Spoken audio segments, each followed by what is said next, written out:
Mr. President, today I stand before you to express the searing pain and anguish of the people of Pakistan at the plight of the people of Gaza.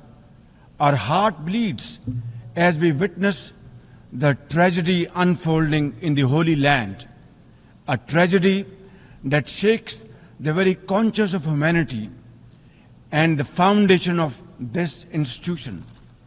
Mr. President, can we, as human beings, remain silent while children lie buried under the rubble of their shattered homes?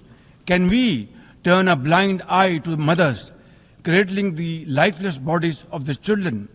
This is not just a conflict, this is systematic slaughter of innocent people of Palestine.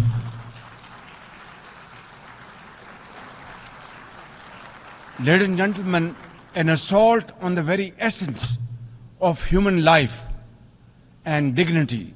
The blood of Gaza's children stains the hands of not just the oppressors, but also those who are complicit in prolonging this cruel conflict.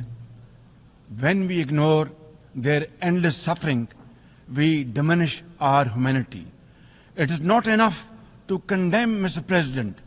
We must act now and demand an immediate end to this bloodshed.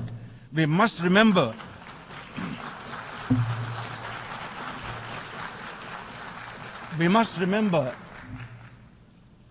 that the blood and sacrifice of the innocent Palestinians will never go waste. We must worry about their plight and difficulties and stand by them. We must work for a durable peace through the two-state nation.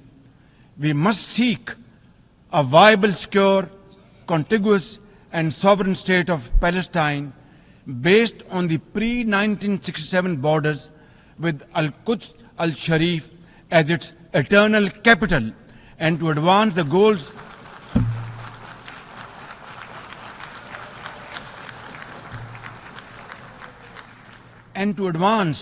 these goals, Palestine must also be immediately admitted as a full member of the United Nations. Mr. President, in a span of a few days, Israel's unrelenting bombing of Lebanon has killed over 500 people, including women and even small children. The failure to implement UN resolutions has emboldened Israel. It threatens to drag the entire Middle East into a war whose consequences could be very grave and beyond imagination.